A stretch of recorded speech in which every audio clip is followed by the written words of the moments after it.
Bien, estamos acá con el señor Caupolicán Valles para conversar un poco sobre su experiencia en Sarrio, el Techo de la Ballena, y cómo ese periodo y esa década se ha proyectado en su trabajo actual y en todo el desarrollo de su vida como escritor.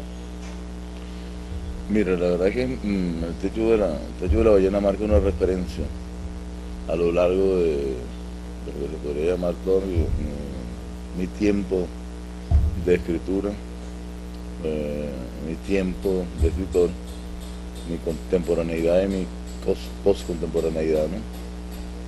Porque la historia es simple. Nosotros el 11 de diciembre de 1958 eh, fundamos en Salamanca el Techo de la Ballena, tomando como referencia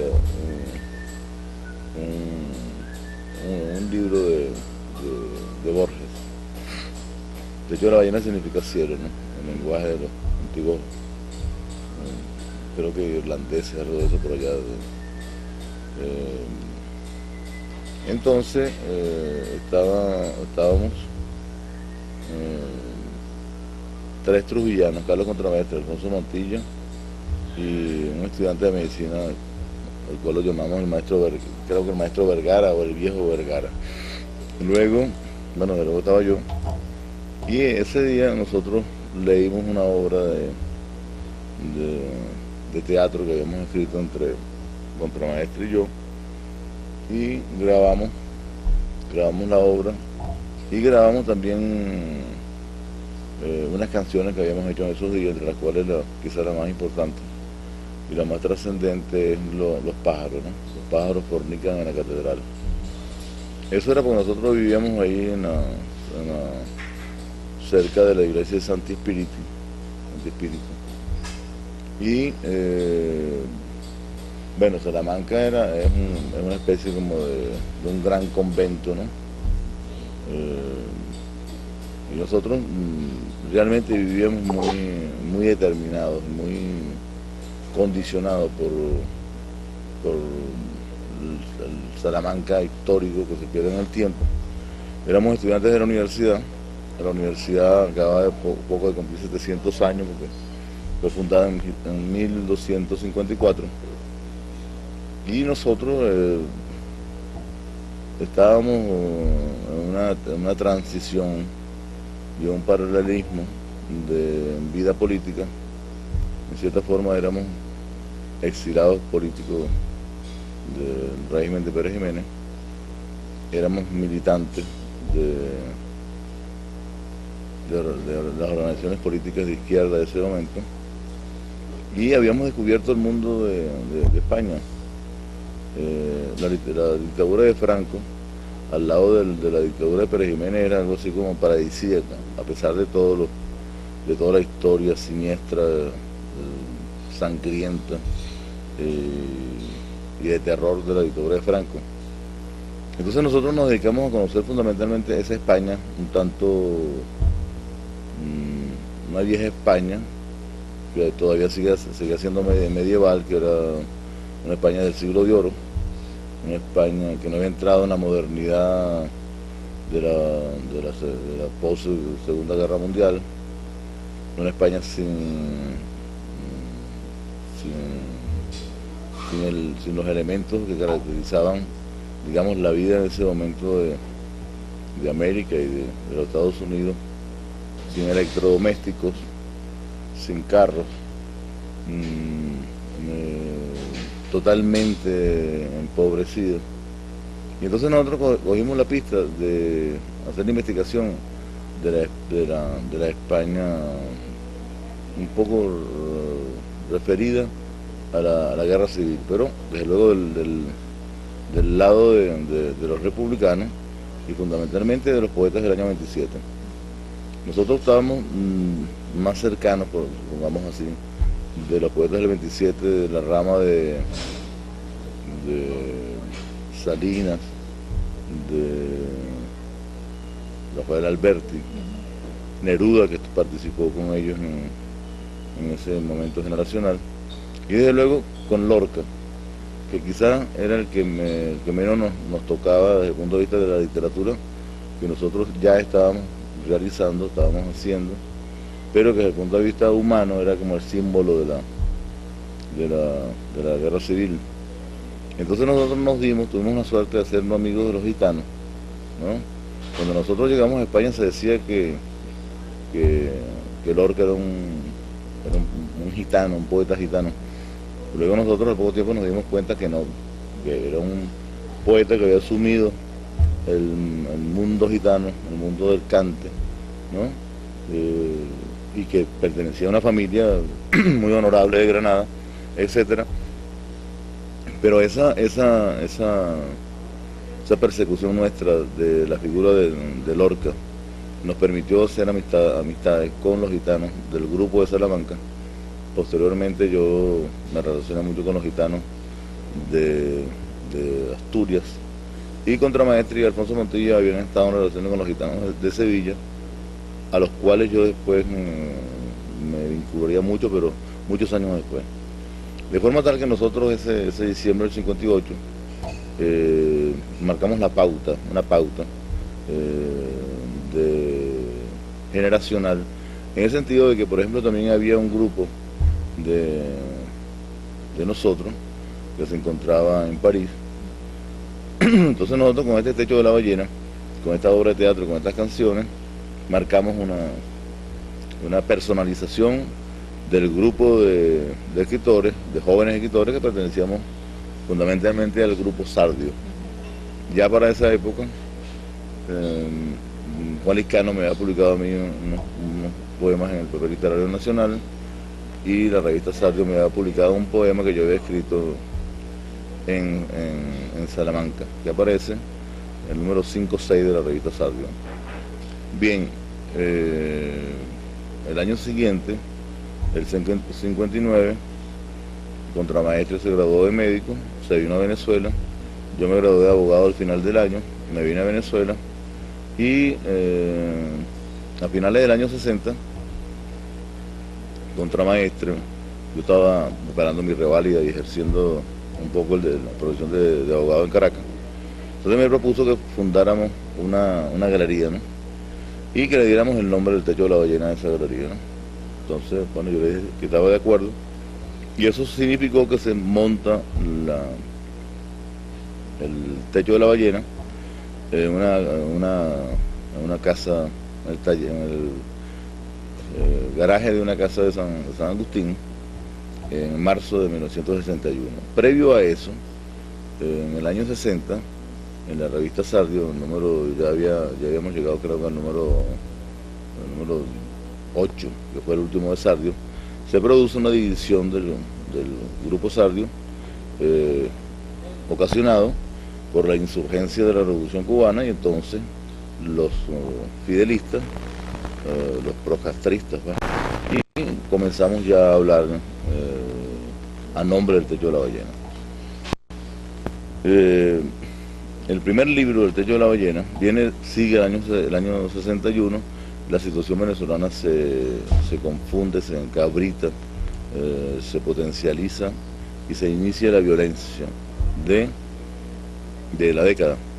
Entonces nosotros ya en ese mismo 61 yo abandono el ejercicio de la profesión de abogado, sigo siendo militante del movimiento de izquierda revolucionario, y entonces ahí comienzan pues las persecuciones, las cárceles, ¿no? Y yo al final del 61 me traslado a Barquisimeto con mi familia, porque habíamos estado presos mis hermanos, etcétera, etcétera. Y al final del 61, en el mes de septiembre, yo escribo el libro Duerme usted, señor presidente, en Barquisimeto, y lo llevo a Caracas por ahí en el mes de octubre. Hacemos una reunión de todo el grupo, y entonces el poema cayó así como anillo al dedo. Todos ellos se emocionaron mucho, y uno de los que más se emocionó fue Adriano, y dijo que él escribía la presentación del pequeño libro, del poema, y se pensó que iba a salir por ahí en noviembre, diciembre del año 61. Hubo problemas de administración, se presentó la crisis de octubre-noviembre del 61, y entonces se aplazó un poco la salida del libro. Entre tanto yo seguía ya en Barquisimeto, ejerciendo ya la profesión de abogado con unos amigos míos que me asistían y preparando en cierta forma también la reválida. El 1 de mayo de 1962 sale el libro de Duerme usted, señor presidente. Entonces el Mundo Oray me lo lleva a Barquisimeto ese mismo día. Ahí se planteó la incorporación mía a un frente guerrillero que había por los Humocaros, y de pronto como no se contaba recursos para mantener a mi familia, entonces yo decidí irme a Bogotá, y desde Bogotá, con el negocio de libros antiguos que yo había aprendido a hacer en la biblioteca de mi abuelo, entonces me fui a Bogotá y desde allá continué pues mis trabajos de militante político, mi trabajo de comerciar libros colombianos sobre la historia común de la guerra de independencia fundamentalmente. Y luego yo tuve una militancia ya muy importante en relación con mi amistad con los nadaístas y mi incorporación pues al mundo de los intelectuales colombianos. Me incorporé a la revista de la editorial Icaima, Espiral, de Clemente Airó. Entonces, entre correcciones de pruebas, colaboraciones y selección de materiales, también ejercí un poco el periodismo allá en Bogotá. Me mantuve un tiempo allí, pero fundamentalmente yo en Bogotá lo que hice fue conocer el mundo literario colombiano, entre los cuales había un grupo pues, que se reunía en el automático, donde se encontraban los más grandes escritores colombianos, desde Jorge Salamea Borda, el maestro León de Greiff. Algunas veces iban los nadaístas. Entonces yo me incorporé a ese grupo, y también a lo de los artistas plásticos, porque yo conviví allá en el taller del pintor Fernando Rama. Entonces, como yo estaba clandestino, estaba exilado, en los primeros tiempos todo el mundo pensaba que yo era pintor, y yo pintaba, y yo no es que me hacía pasar por pintor, sino que verdaderamente yo vivía como pintor, vivía en un taller, yo pintaba, y entonces me incorporé al mundo de los artistas plásticos de ese instante. Me incorporé al Partido Comunista de Colombia, ingresé al Partido Comunista de Colombia y trabajaba con el movimiento obrero estudiantil campesino, y trabajaba con el movimiento de los jóvenes del Partido Liberal de López Michelsen. Total que yo allí, el libro me cambió el giro de mis actividades, de mi vida, y hice por allá, al mes de estar en Bogotá, hice un regreso a Venezuela. Estuve por aquí en el estado de Trujillo. Contramaestre se encontraba de médico en Jajó.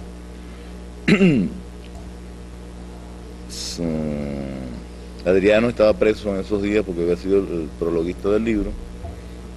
Yo recuerdo que yo le pregunté al contramaestre que porque estaba preso, entonces el contramaestre me dijo, no sea cínico, chico. Estaba preso por el libro, ¿no? Entonces yo quería seguir hacia Barquisimeto. Yo tenía unos niños pequeños, en esa época tenía tres hijos. Ajá. Ese año nació otra niña, y posteriormente el 64 nació el último de mis hijos del ciclo de Barquisimeto. que se acaba pues ese matrimonio que se realizó en Salamanca, bueno, por todos los acontecimientos de los que yo participé, y se inició para mí el inicio de otra familia, con una compañera también ya política de las Fuerzas Armadas de Liberación Nacional y del Partido Comunista. Y entonces se inicia el trabajo de la publicitación del movimiento nuestro, el Techo de la Ballena. Entonces yo me dediqué en Bogotá a dar a conocer el movimiento. En el 62, a final del 62, se produce la exposición de Contramaestre de homenaje a la necrofilia, que en el fondo tenía como objeto denunciar que el gobierno y Rómulo Betancourt, en este caso el agente fundamental de la inteligencia gubernativa eran adoradores de la muerte, y por ser adoradores de la muerte, eran los responsables no solamente de la violencia, sino de la muerte y de la sangre que se derramó en esos días. Hace pocos días apareció por allí un reportaje donde creo que José Vicente Rangel habla de que en la década del 60, perdón, hubo unos 50.000 presos y unos 1.000 venezolanos desaparecieron en esa década, ¿no? Bueno, entonces se produce con el libro Duerme usted, señor presidente, y con la exposición de Contramaestre, los catálogos, ¿no? Tú debes conocerlo, ¿no? Sí. Eso recorrió toda América, pues. Entonces nosotros comenzamos a tener relación y correspondencia con todos los grupos de jóvenes escritores que tenían mucha identidad con nosotros. Yo creo que veíamos un poco del marxismo-leninismo, del castrismo, y teníamos también así como un norte, los picnics en los Estados Unidos, y nosotros que veníamos ya desde el liceo prácticamente, formando una vanguardia surrealista en Venezuela, de la cual no nos hemos retirado, ¿no? Y esperamos no retirarnos porque cada día los basamentos, los supuestos lúdicos o teóricos del surrealismo, que es la historia del siglo XX, nos ha permitido a nosotros una continuidad desde el punto de vista de los objetivos de la realización de una literatura que puede ser nacional o internacional. Preferiría definirla con una cosa que han inventado unos amigos míos maracuchos, que en vez de decir que algo es bueno, chévere, dicen que es mundial universal, que está de moda ahora con la mundialización y la globalización y la revolución tecnológica. Bueno, entonces nosotros, yo creo que hoy por hoy nos interesaría hacer una literatura mundial universal, surrealista, y es por eso, por ejemplo, que se da la oportunidad, por ejemplo, en este mes, cuando vino Adriano, tuvimos una conversación al Colegio de Ingenieros de Caracas, antes de que se fueran Adriano y Contramaestre para Madrid, y entonces ahí hicimos una especie como de redefinición de nuestro movimiento, del techo de la ballena para acá, y desde luego también una identificación con los herederos, los descendientes, yo digo herederos surrealistas y filíticos del techo de la ballena, que es la República del Este. En la República del Este se vienen a concentrar, después de nuestra derrota militar que se ocurrió en el 63-64, entonces las bandadas de jóvenes escritores, de poetas y de guerrilleros, fuimos montando un aparato, primero que lo realizamos en la Universidad Central, unos congresos de poesía, par de congresos de poesía, uno lo realizamos el 64 y luego otro el 65, y a partir de ese momento entonces aparecen unas publicaciones como Trópico 1 en Puerto La Cruz, Ciudad Mercurio en Barquisimeto, El Azar Rey en Valencia, Maracaibo 40 grados a la sombra, ¿no? Ya habían pasado por la experiencia de Apocalipsis, ¿no? Y entonces nosotros llegamos a establecer una especie como de unidad de todos los grupos, ¿no? Y claro, como a los grupos originales a los cuales nosotros habíamos pertenecido, los había disuelto también la acción policial del gobierno, entonces nos fuimos incorporando, ¿no? Detrás de la República del Este. Al mismo tiempo nosotros montamos un grupo a través de una revista que se llamó Sol Código Cortado, que fundamos Héctor Silva Michelena y yo. Luego se incorporó Ludovico, luego se incorporó Cardenal, que en ese momento estaba, creo que ya en Solentiname. Yo había conocido a Cardenal en Bogotá y había incorporado la poesía de Cardenal a Venezuela y le había hecho creo que la primera entrevista que se le hizo a Cardenal en Venezuela, se la hice yo estando yo aquí en la clandestinidad y se publicó en la revista Cal en el año 64. Por cierto que en ese momento el nombre mío estaba tan desprestigiado que Guillermo Meneses no se atrevió a publicarla con mi nombre y le pidió a Mundo Aray que pusiera una nota que dijera esta entrevista y las preguntas de esta entrevista fueron realizadas por Copolicano Valle y contestadas por Ernesto Cardenal. Así salió aquí en Caracas y luego salió en Cuba. Entonces, montados ya sobre el 64, 65, yo me voy a Cuba el 65, invitado por la Casa de las Américas, y allá, bueno, ampliamos la información y establecimos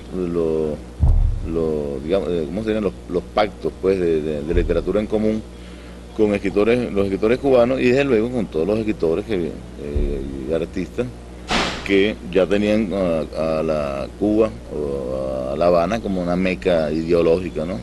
de todo el mundo, pero fundamentalmente para nosotros del continente, no necesariamente de Iberoamérica, sino de todo el continente americano y de toda esta comunidad.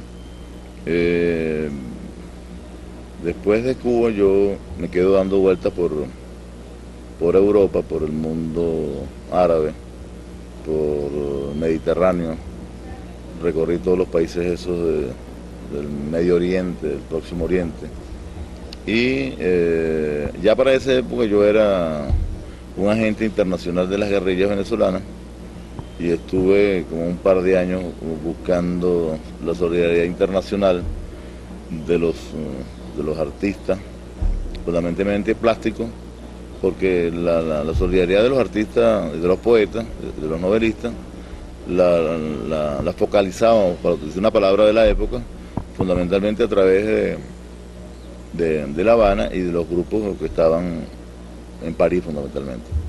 Pero entonces yo tuve acceso a los grandes artistas plásticos fundamentalmente de Francia e Italia, ¿no? Pero claro, cuando se habla de Francia, en Francia la presencia de los artistas plásticos es la presencia de todos los artistas del mundo, ¿no? Y en ese trabajo yo fui muy ayudado por el pintor Mata Chaurren, ¿no? Mata había venido a Caracas el año 64, hizo su segunda exposición, La Llave de los Campos, organizada por el Techo de la Ballena, y de ahí, a partir de esa fecha hasta ahora, pues yo he tenido una estrecha relación de amistad con él, de alumno, tanto que él me presentaba como alumno de él y como pintor allá en París. Eso creó también otra confusión de mis habilidades como escritor, como músico y como artista plástico. Son cosas que yo toda la vida las he hecho, porque yo, así como no entiendo la diferencia de género, para mí existe una sola área, el área de la palabra escrita, y fundamentalmente esa área de la palabra escrita está impregnada, desinfectada por la poesía, y entonces todo lo que es poesía es pensamiento, es reflexión, es literatura, es todo lo que en el área de la palabra escrita el hombre o en el lenguaje pueda dar los matices fundamentales de la existencia, ¿no? Entonces yo también en el otro sentido de las artes nunca he diferenciado para mí la pintura, la escritura y las artes plásticas. Entonces yo ahora, por ejemplo, estoy más cerca de la escultura, ¿no? Porque vengo trabajando hace muchos años en piedra. O sea, yo soy un recogepiedra, ¿no?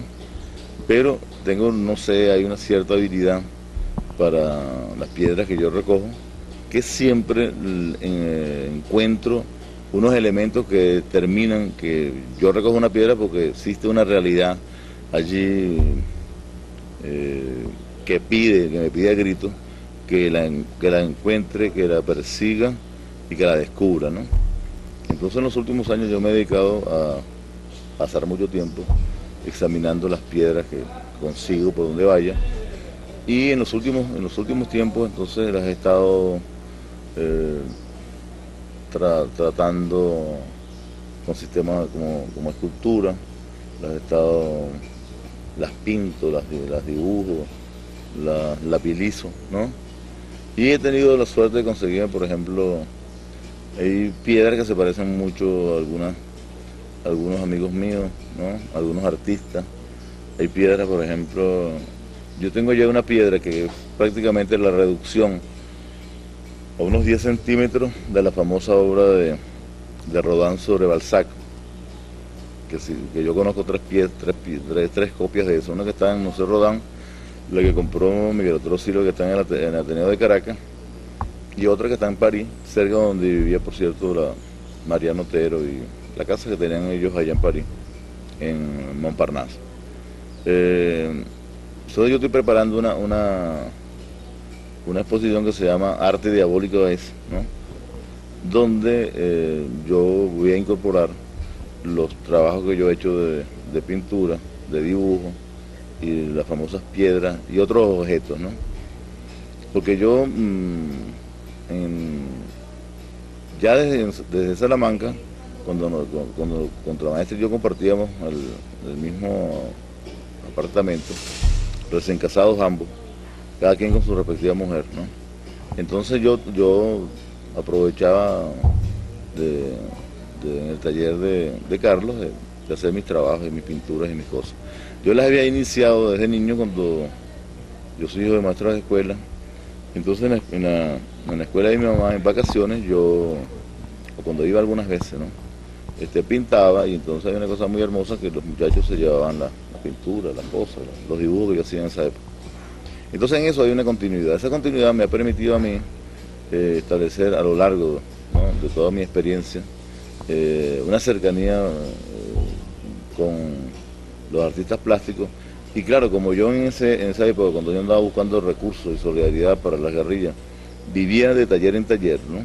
Entonces muchas veces yo me quedaba, dormía donde me agarraba la noche, como era lo lógico en esa época. Y fue estrechando la relación con los artistas plásticos.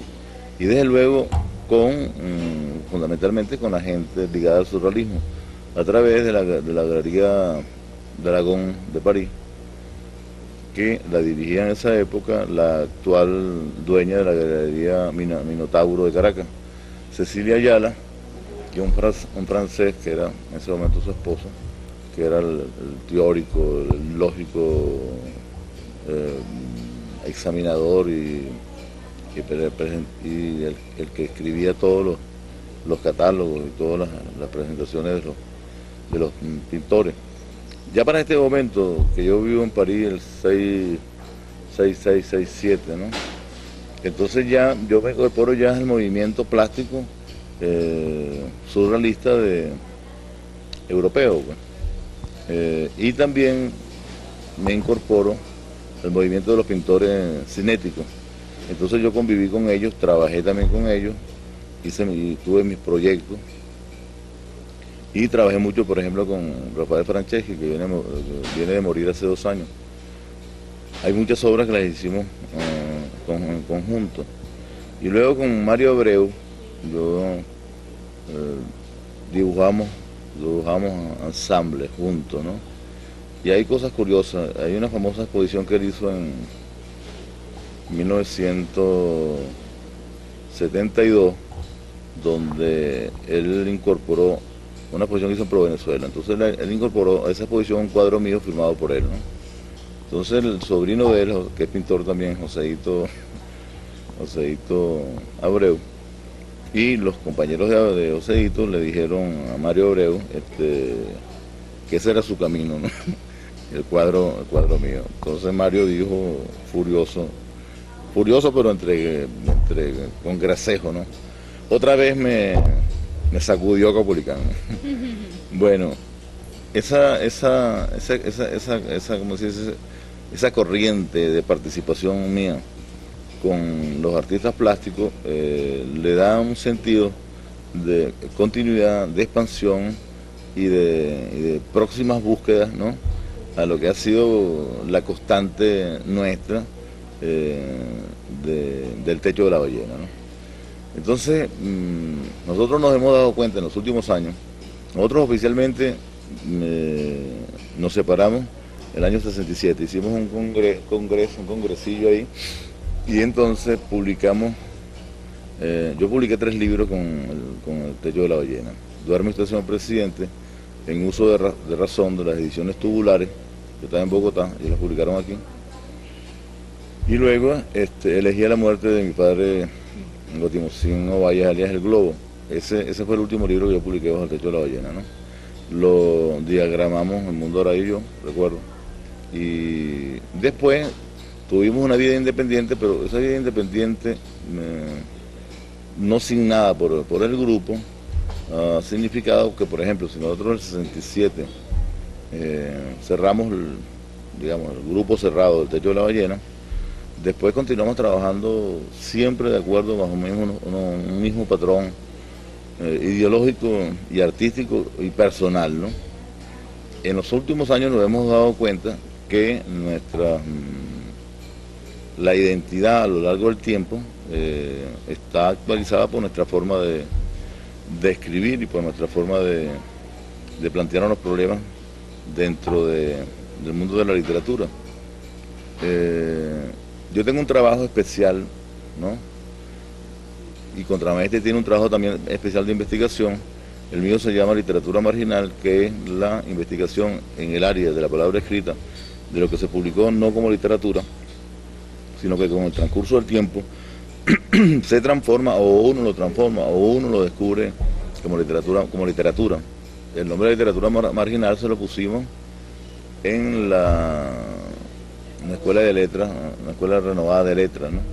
Y fundamentalmente trabajamos en eso mucho. Orlando Araujo, yo, claro, con el apoyo siempre de Adriano, Contramaestre, de todo el grupo, de Izaguirre, ¿no? Nosotros nunca hemos, como equipo, nunca nos hemos desintegrado, ¿no? Bueno, entonces la mudanza del encanto, en el caso de Contramaestre, es una investigación paralela dentro de la misma línea de la que yo he venido haciendo durante muchos años, pero digamos que con nombre propio y apellido, la literatura marginal surge en la Escuela de Letras, pero hay una circunstancia que mis alumnos de los dos primeros seminarios, fundamentalmente el primer seminario, eran compañeros míos de los grupos literarios. Por ejemplo, el poeta Acevedo fue alumno mío, ¿no? Entonces, entre los profesores que nos incorporamos allí, porque los muchachos desalojaron, como creo que de 11 a 14 profesores de la escuela, y nos incorporaron a nosotros. Entre los incorporados estábamos Cabruja, Palomares, Balsa, Orlando, Adriano,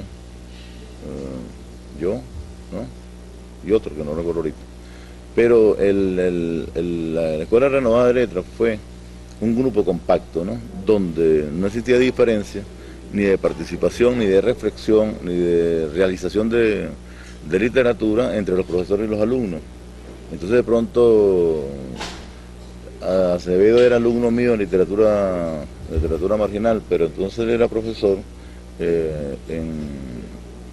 creo que era profesor de otras disciplinas allí, ¿no? Y entonces nosotros asistíamos a las clases de todos nosotros, pues. O sea, que ese sí fue un compacto yo creo que el grupo más importante de todo lo que nosotros, en lo que nosotros hemos participado, es en el grupo, en la escuela en la renovación, porque allí todos nuestros compañeros y nuestros alumnos seguimos hacia una misma onda. Esa onda se encuentra, por ejemplo, no solamente en la literatura, la poesía, la narración, sino también en el cine, ¿no? Porque de ese grupo de la escuela surgen los actuales, por ejemplo, profesores y los actuales escritores así como más importantes. Supongamos que los alumnos nuestros están ya llegando a los 50 años y nosotros estamos finalizando la cincuentena o iniciando la sexagenitud, ¿no? Pero ideológicamente formamos un compacto, un compacto que se mantiene y que yo creo que con el tiempo va a ser el campo de estudio de la segunda mitad del siglo XX. Se podría decir que los últimos 30 años le corresponden a esta Escuela Renovada de Letras, que también se oficializó y se organizó a lo largo de todo el país. Paralelo a la Escuela Renovada de Letras, la renovación, se produce también nuestra desincorporación del Partido Comunista y nuestra integración al MAS. Entonces ocurren cosas semejantes, pues. Los viejos partidos se van desclorificando, por inventar una palabra, y van apareciendo las modalidades de los nuevos usos políticos, ideológicos, metodológicos, como por ejemplo este ensamble extraño y raro del doctor Caldera con el doctor Pekov, que yo en el libro que acabo de hacer con Carlos Andrés Pérez, analizo y digo que se trata de un fenómeno semejante al que se produjo en Francia con Mitterrand. Cuando Mitterrand es derrotado, los socialistas son derrotados, entonces él tiene que pasar e inventar pues un nuevo estilo de gobierno que se llama la cohabitación. Entonces el Partido Socialista tiene la presidencia de Francia y el primer ministro es el actual presidente de Francia, Chirac. Después hubo otra cohabitación en el segundo sextenato de Mitterrand, pero ahorita, por ejemplo, cuando Teodoro es prácticamente el primer ministro del gobierno de Caldera, y Caldera representa lo que ha representado siempre una morigeración política que se llama derecha, ¿no? O unos postulados de la socialdemocracia, y Teodoro ha significado lo que nosotros significamos en los últimos 40 años como movilización de masa, precisiones ideológicas, independencia, por ejemplo, del bloque socialista, una actualización de las ideas políticas ensambladas dentro de las nuevas realidades de Venezuela. Entonces, de pronto podría ser que si nos atenemos al caracol ideológico de que Chirac era el primer ministro de Mitterrand y el primer ministro de Caldera es Teodoro, entonces podríamos ver en unos antípodas que Teodoro es una especie así como de ministro chiraquiano, ¿no? De un Mitterrand calderista, que es el presidente de la República. Entonces eso yo lo entiendo a través de la modernización que estamos viviendo, la globalización y de la revolución tecnológica. Y también sobre algo que para mí es muy importante, que estas puertas del tercer milenario, para mí y para muchos, ya la fecha del año 2000 no es como fue en otros finales de milenio, una fecha estática, a pesar de la dinámica del espacio y del tiempo, sino que, por ejemplo, el tercer milenario ya nosotros nos encontramos en muchas actividades de la ciencia y de la tecnología en el 2100, el 2300, 2500. O sea que nosotros ya este proceso en el cual estamos viviendo, como decía un autor francés en un libro llamado 15 para 2000, publicado en el año 1985, las transformaciones de la sociedad, del pensamiento y de la ciencia en el periodo que va del año 1985 al año 2000 son tan contundentes y tan transformatorias y de un poder de tanta mutación, que significan estos 15 años nada más lo que el hombre ha hecho de 1985 para atrás, ¿no? Es decir, que nosotros ya nos encontramos en un mundo las palabritas esas uno no puede cansarse de ellas, de la globalización y la mundialización. Porque fíjate, ya nosotros no estamos en el mundo McLuhiano, ¿no? Sino que nosotros ya estamos en el mundo de la instantaneidad.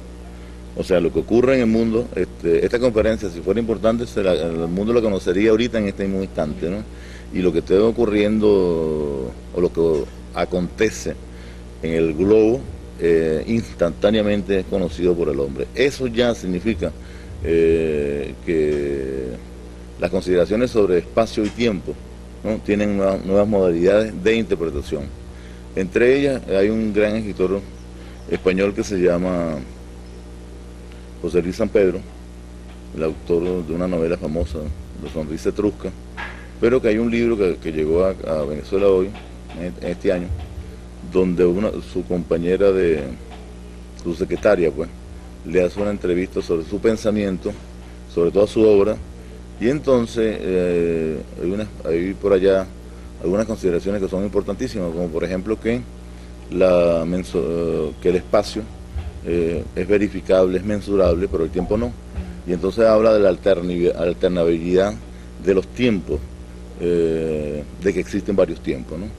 Entonces muchas veces uno podría pensar, bueno, algunas diferencias sustanciales en el hombre a través de las civilizaciones y culturas podría ser que pertenecemos a tiempos distintos o a tiempos alternos.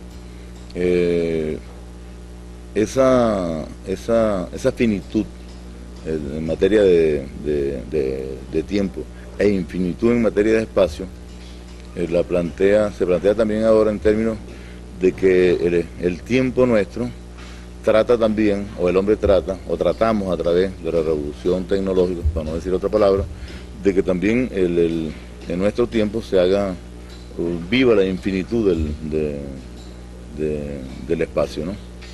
Entonces ya nosotros estamos situados en otras carabelas de pensamiento, ¿no?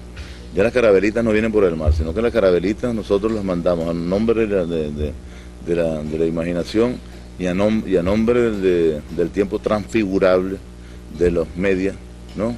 Entonces nosotros tenemos la capacidad o la posibilidad de que los planteamientos que nosotros nos hicimos en la década del 60, que en ese momento recogía algo así como lo más avanzado de lo que había ocurrido en la primera parte del siglo XX, entonces nosotros podemos establecer otras metodologías. Este párrafo, este grupo de ideas te lo voy a terminar con lo siguiente. Yo me acabo de leer un libro hace poco tiempo que también coincide con las lecturas de libros fundamentales publicados en España que estudian el proceso del post-franquismo, el proceso de la monarquía de todos los españoles, de la unidad de todos los españoles y de la democracia de todos los españoles, porque tradicionalmente se había planteado siempre que España estaba dividida, ¿no? en dos grandes extremos. Esos grandes extremos hace 21 años se eliminaron, y entonces la monarquía ha significado para España la unificación de los procesos de todo. Podríamos hablar de procesos antropológicos de unidad del pueblo español. Bien, entonces este libro de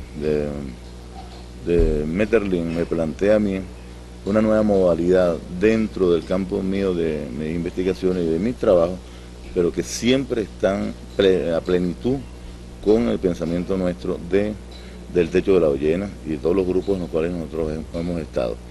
Fíjate, él plantea un libro que apareció más o menos por allá en 1910, que se llama Fantasmas de vivos y de muertos, ¿no? La investigación, la verificación de las deposiciones de los medios, ¿no? Esa verificación significa que a los medios se les propone, con un método que a mí me sorprendió, se les presenta una carta, se les presenta un pañuelo, se les presenta un anillo, ¿no? A los medios, entonces se les da el nombre de una persona, y entonces los medios comienzan a establecer su proceso de investigación de esa persona. Entonces, conclusiones de todo ese trabajo. en el libro se incorporan las deposiciones y las verificaciones, o sea, a qué niveles de certeza y aproximación llegan los medios en su trabajo. Entonces llegan a las siguientes conclusiones. Se trabaja fundamentalmente el futuro.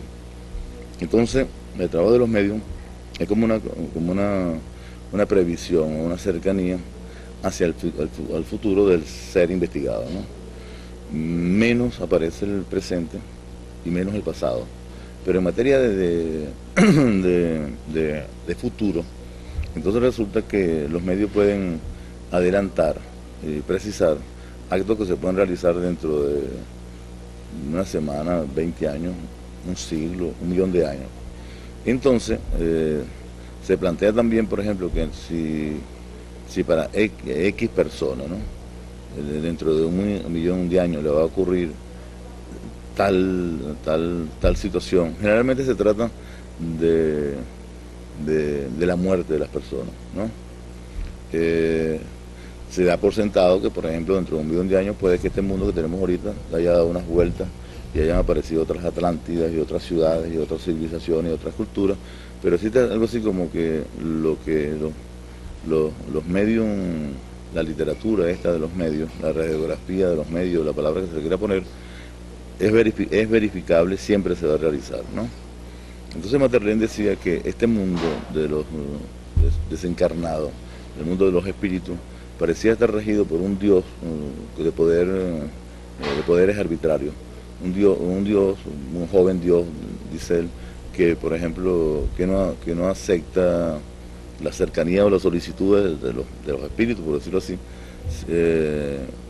y los rechaza, y lo contrario se le aparece o se manifiesta en gente que no se ha planteado nunca una cercanía, digamos, con la divinidad. Entonces, dice Maeterlinck que este mensaje un poco cruel, ¿no?, de que los acontecimientos descubiertos por los medios generalmente van hacia el vaticinio de una tragedia, por decirlo así, y que no ocurre lo contrario, que por qué no vaticinan, por ejemplo, los estados de felicidad, de amor, de otros logros, ¿no? Hacen pensar que existe en el medio, y desde luego en las personas investigadas y en las personas que hacen las verificaciones, esto es una carga inconsciente como de autodestrucción. Hasta ahí llegamos a el pensamiento de él, y entonces yo le he añadido a eso que esta mediunidad es una especie como de vida, de una inmortalidad no reconocida para el hombre, porque si los medios, por ejemplo, tienen todas las posibilidades a través de estas prácticas, pues, supone tú, yo me refiero concretamente a las finales y principios del siglo, ahorita son otros, de conocer y de identificar y de hacer un inventario del ser humano, ¿no? Y no del ser humano desencarnado, de los espíritus, sino del ser humano vivo. Entonces nosotros nos encontramos con una suerte de una nueva inmortalidad. O sea, si bien el hombre desaparece materialmente y deja unos rudimentos de su presencia, de su existencia, que son recuperables y son virtualizados por la historia, los museos, los conservacionistas, etcétera, etcétera, esta relación de la mediunidad es una especie como de inmortalidad del hombre, ¿no? Entonces yo estoy trabajando en eso. Y yo desde hace mucho tiempo vengo coleccionando las revistas de teosofía, las revistas espiritistas, las revistas masónicas, las publicaciones masónicas de Venezuela. Y entonces ahora con este libro de Maeterlinck, Fantasmas de vivos y de muertos, desde luego que a mí me interesa mucho la de los muertos, porque también hay fantasmas de los vivos, por ejemplo, las actividades de los que trabajan con los animales, los que ponen a pensar a los caballos, los ponen a escribir, los ponen a sacar reglas de tres, simple, compuesta, etcétera, etcétera, ¿no? Y todo eso está demostrado en este libro. Entonces yo he estado trabajando en los últimos tiempos en las publicaciones de un gran nivel que se hizo en Venezuela, porque representaban un poco, por las publicaciones teosóficas tenían el nivel de las publicaciones teosóficas de Madame Blavatsky en los Estados Unidos, y la de los masones está a otro nivel, pero sin embargo también es parte de una extravisión de la normalidad, ¿no? Pero las revistas llamadas, que se podían denominar psíquicas, ¿no?, de investigación de los fenómenos psíquicos, hay en Venezuela de gran calidad y de pensadores y científicos muy importantes de Venezuela. Entonces, yo también hice el trabajo de investigación de literatura marginal en la España del siglo XVIII, lo tengo perfectamente investigado en España, me traje todos esos materiales aquí y pienso ir ahora a España a ver si doy unos cursos allá, unos cursos de verano con estudiantes españoles, investigar in situ lo que yo investigué pues allá, ¿no?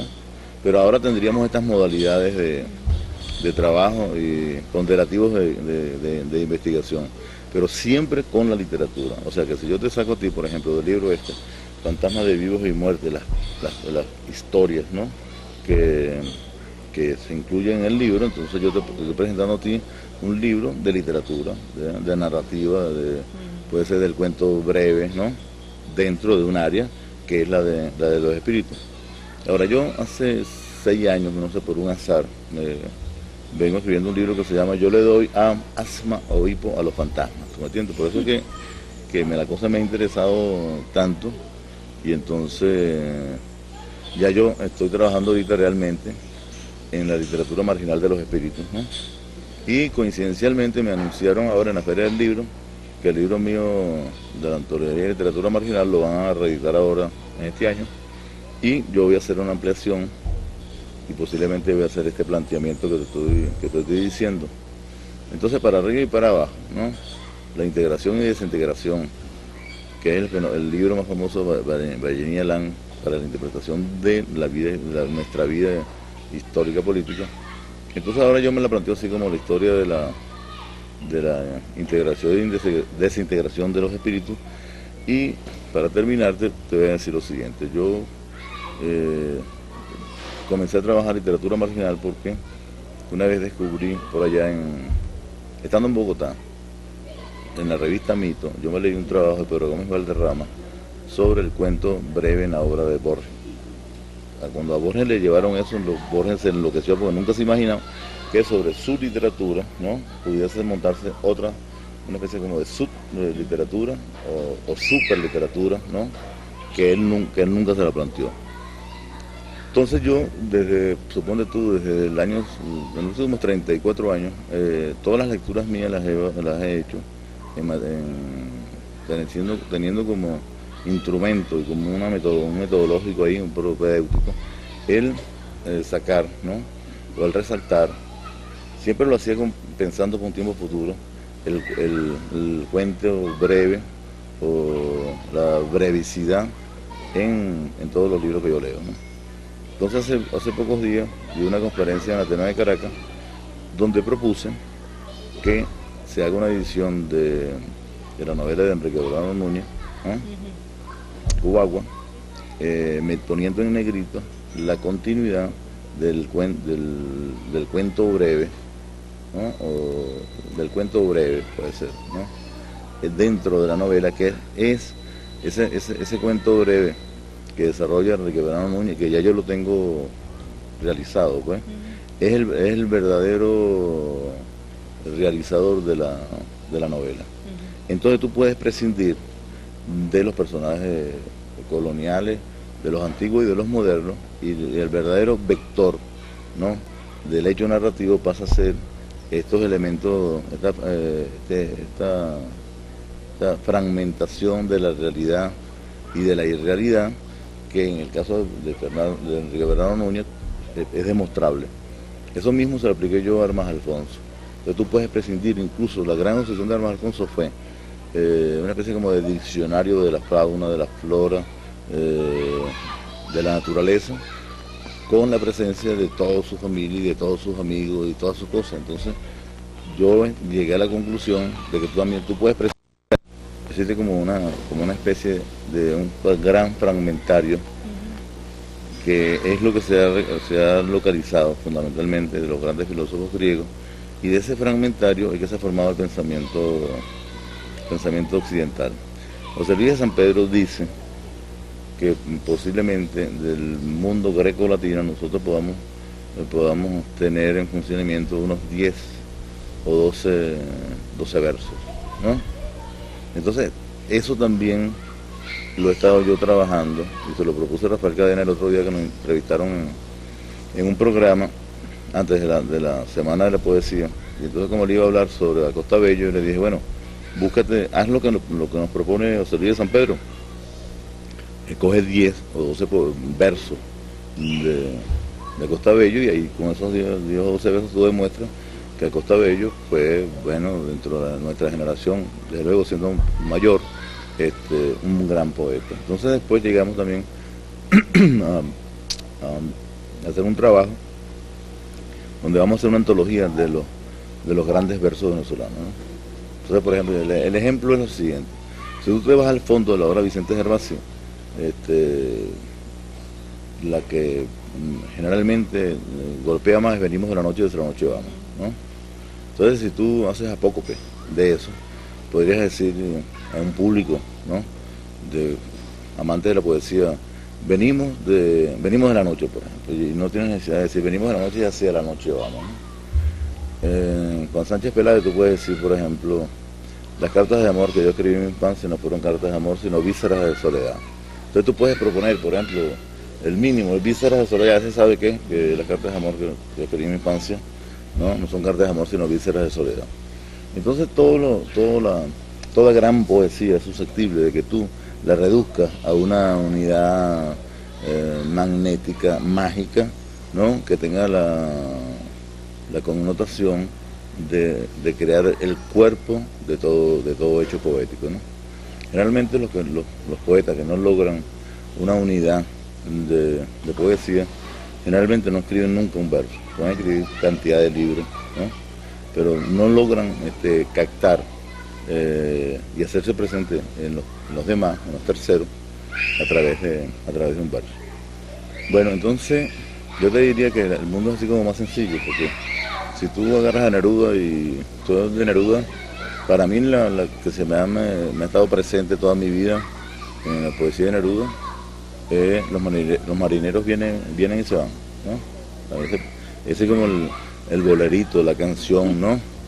El son del ratón, ¿no?, de un sistema poético.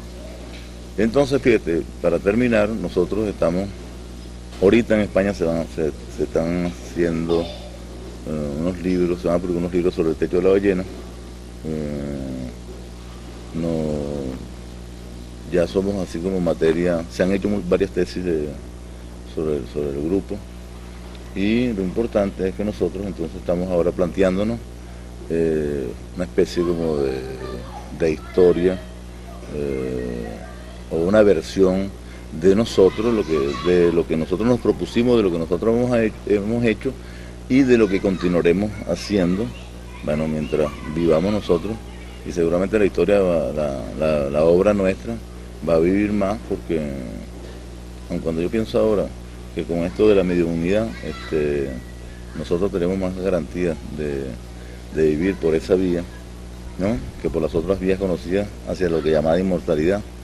Y entonces a mí se me planteó el gran problema de la metodología que utilizó Borges para hacer su antología de literatura fantástica, por llamar así. Y entonces estaba hablando con varios amigos míos, fundamentalmente con el doctor Manuel Matute y algunos psiquiatras, entonces imagínate tú, si tú adoptas como método de conocimiento de los demás, el que yo te digo, regálame un pañuelo, yo veo que ese es mi medium, y entonces ese pañuelito lo corto en 8 fragmentos y se lo entrego a 8 medium, y entonces te localizamos a ti, te pescamos a ti a través de 8 medium. A mí me parece eso, mira, como experimento de literatura real, ¿no?, quizás el más hermoso de todos, ¿no? Y luego uno con esas exposiciones, entonces uno construye, por ejemplo, el poema que tiene que ver contigo, y sobre todo lo bello en esto sería que el poema que tiene que ver contigo tiene que ver sobre todo con tu futuro, ¿no? Con la previsión de tu futuro, y ese futuro queda abierto en el tiempo, es un futuro con absoluta intemporalidad, ¿no? Después, si tú quieres conocerlo y tú quieres tomar tus precisiones y posiciones personales, dice Maeterlinck, para terminar, que si a él le dice el medium que él va a morir, si él va a Roma va a morir, él dice, desde luego que yo no iría a Roma porque yo no quiero morirme. Pero si yo no voy a Roma, ¿no? Yo crearía una descontinuidad dentro del proceso de mis vaticinios, de mi ser. Entonces, lo último es que se comprobó Maeterlinck que a todas las personas que se le hacía conocer su futuro y generalmente su desaparición, eran seducidos por el vaticinio, iban a enfrentarse a ese acontecimiento, bueno, y se cumplía la predicción del medio. Entonces, todo esto tiene muchísimo que ver con métodos medievales. Claro.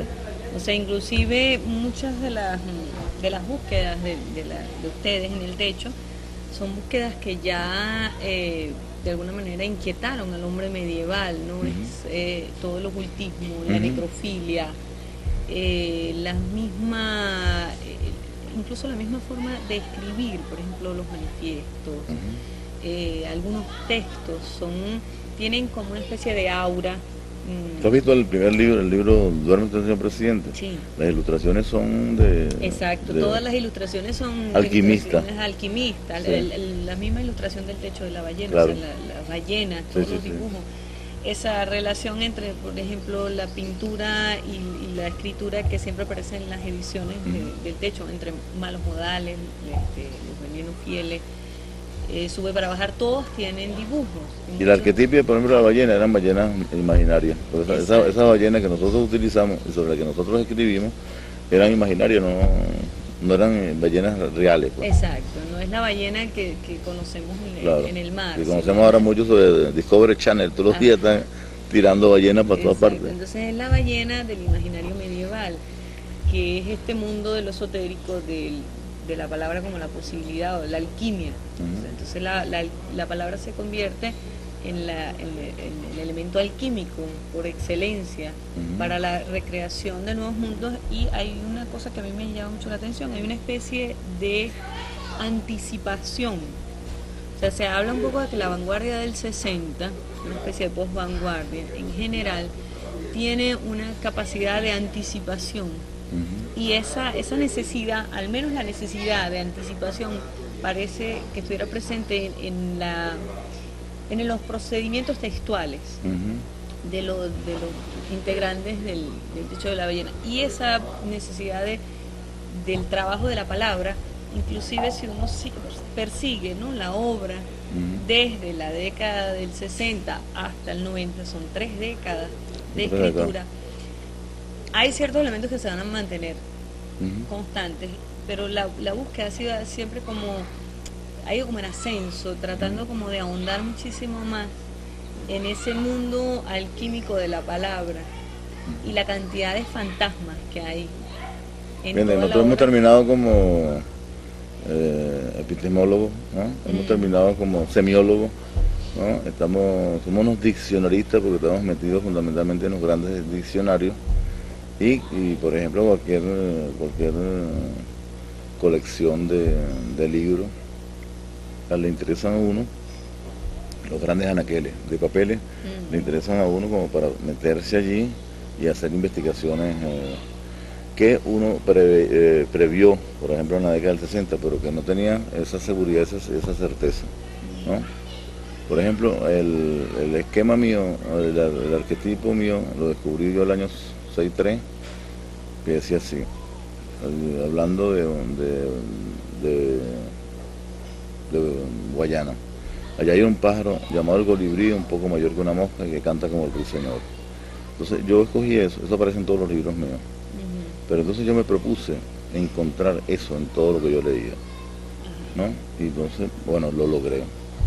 Porque yo, lo parecido y lo semejante a eso que te acabo de decir, un pájaro llamado el colibrí, un poco mayor que una mosca que canta como el ruiseñor, eso es como un haiku, ¿no? Ujú. Exacto.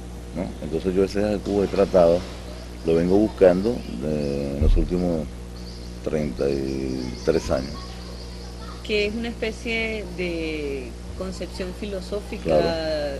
o sea, esa sería como su visión del mundo. Claro que sí. Estaría concentrado en ese haiku Ujú. y, digamos, si pensamos un poco en la forma de escribir o en el pensamiento Ujú. oriental, cada escritor tendría su haiku, Claro. por decir así, que va a buscar y a reescribir en todas sus experiencias artísticas. O sea que ya una de las cosas que yo vengo haciendo hace años es que yo leo al revés los textos, ¿no? Ujú. Y algunos textos que los hago la transcripción. Y resulta, por ejemplo, que muchas veces un texto al revés es extraordinariamente mucho más interesante que el texto Al derecho. al derecho, ¿no? Eso es un ejercicio que yo hago con todos los días, ¿no? Eso me permite a mí como lubricar un aparato inconsciente que me va a permitir a mí, cuando yo voy a escribir, entonces con toda esa inconsciencia que yo practico, que es instrumentalista, y luego con la inconsciencia que yo la tengo porque yo no domino, porque nosotros nuestro inconsciente no lo dominamos, entonces tú puedes llegar a eso, a la virtualidad de una obra que está alimentada por un juego inconsciente el que tú tienes y el que tú alimentas, ¿no? Entonces, por ejemplo, es que el automatismo psíquico que inventaron los surrealistas, lo metodizaron, pues, hicieron una ciencia del automatismo. Entonces nosotros, inevitablemente ya tenemos, bueno, pone tú, X cantidad de años, ¿no? Haciendo ese automatismo un hecho real y nosotros entonces hacemos una virtualización de, de todo ese proceso. Fíjate que Adriano y yo escribimos el 20 de octubre del año de ahora, cuando vino, una tarde, una noche, escribimos un texto que va a salir ahora como literatura para niños, ¿no? Porque el libro ese que él publicó como literatura para niños, yo se lo propuse. El libro del viejo le dije, mira, agarra este texto, quítale un par de palabrotas allí y publicalo como literatura infantil. Ya se hizo un éxito el libro ese, El León y los Niños, algo así, ¿no? Bueno, entonces escribimos ese texto, que son las mariposas del estado Lara, las mariposas de Tocuyo que se vienen para acá, para los jardines boconeses y cosas, ¿no? Se vienen a bailar, se vienen a vivir y cuando se regresan entonces se disfrazan de árboles, ¿no? De la parte de allá del estado Lara. Y después regresan para acá y entonces aparece el cardenal, aparece el colibrí, ¿no? Pero claro, cuando las mariposas van pasando y se van disfrazando de todos los árboles que van encontrando, ¿no? Entonces ya eso es, digamos, para niños, pero eso para todas las edades, ¿no? Para todos los niños que tenemos nosotros adentro. Entonces me decía, y claro, como utilizamos los nombres, Bicucuy, Guarico, Boconó, el Tocuyo, entonces me decía Adrián, bueno, porque nosotros teníamos, toda la vida nosotros habíamos pasado leyendo nombres ingleses, franceses, ¿no? Y entonces, ¿por qué nosotros no vamos a utilizar nuestros propios nombres, que es nuestra realidad y nuestra mayor cercanía, ¿no? Entonces, ese es un camino que se encadena con una cosa que yo siempre me he propuesto, pero que nunca lo he logrado, que los consejos municipales pongan al lado los nombres. Los españoles siempre utilizaron para las localizaciones geográficas, ponían un nombre español y el nombre indígena. Entonces yo siempre he propuesto que se ponga a la entrada de las ciudades, de los pueblos, la traducción del nombre indígena. Claro. Porque fíjate, ¿cómo te imaginas la gente, la cantidad de millones de personas que han nacido y se han muerto en Caracas sin saber que Caracas significa flecha roja, por ejemplo, ¿no? O qué significa Maracayo, qué significa Los Tequis? Por lo menos Barquisimeto, la gente sabe un poco más Río Turbio, Río de Ceniza, etcétera, etcétera, ¿no? Pero entonces esa localización en la flora, en la fauna, eso es, por ejemplo, lo que yo también descubrí en el glosario de Armas Alfonso, que por ejemplo, fíjate ahorita, yo fortunadamente fui amigo de él y peleábamos, pero en los últimos años tuvimos una gran cercanía.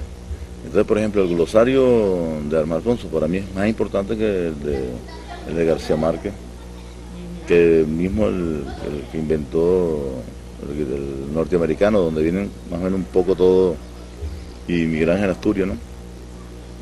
Entonces yo creo que el más cercano a una infinitud es el de Armas Alfonso y de Enrique Bernardo Núñez también, ¿no? Desde luego que, por ejemplo, Asturias ya es un caso así rayano en la homologación de las lenguas indígenas en el castellano, ¿no? Entonces es un trasvase, claro, de idiomas, ¿no? Entonces yo creo que si nosotros logramos ese gran trasvase de las que son las realidades virtuales de nuestro país, entonces estaríamos trabajando con la misma velocidad con que está trabajando el internet, ¿no? Y para terminar, tengo 2 años metido en Supercable, estoy estudiando todos los idiomas del mundo, porque decía Pound que el poeta debe conocer la mayor cantidad de idiomas y de lenguas y de bables, aun cuando sean 4 palabras de un idioma. Entonces, yo tengo una tradición en mi familia, mi papá era políglota y mi abuelo también, y yo toda mi vida he estado estudiando todos los idiomas, pero entonces ahora, que tengo más tiempo de dedicármelo a mí, tengo alrededor ahí en mi escritorio, tengo todos los mejores métodos de estudiar idiomas de la gran popularidad del mundo, y entonces tengo el Supercable, donde, bueno, generalmente lo mínimo que veo son 8 horas al día, ¿no? Tengo 8 horas de lectura, 8 horas de sueño, 8 horas de Supercable. Y algunas veces salgo ahí a esa Sabana Grande, pero nunca completo las 8 horas fuera de ese ciclo de 8 horas, ¿no? Entonces, por ejemplo, ahí me pasa una cosa divertida, porque yo he estudiado varios idiomas. Entonces, por ejemplo, yo en Checoslovaquia estudié checo y estudié alemán. El checo me vale para los eslavos, ¿no? Y el alemán salto hacia el inglés, el holandés, y luego los latinos los he estudiado todos. Entonces ahora tengo 20 días estudiando vietnamita, ¿no? Yo tengo identificada como 30 palabras, ¿no? Y entonces hay días en que yo prendo el aparato, como ya tengo fonéticamente, estoy acordado con todo el alfabeto fonético, yo lo tengo en París, pero ya tengo el hecho fonético, por ejemplo, del alemán, del griego, de los idiomas eslavos. Y el último que he fonetizado es el vietnamita. Entonces, de pronto, cuando yo prendo el aparato, yo creo muchas veces que estoy entendiendo todo lo que es. Porque como los fonemas los asimilo perfectamente, muchas veces, coño, me estoy volviendo loco, ¿no? Eso lo traslado también al ejercicio de la escritura. Entonces yo diría que lo que yo hice por intuición, por ejemplo, en el segundo libro que yo escribí, en Uso de Razón, que era un procedimiento fundamentalmente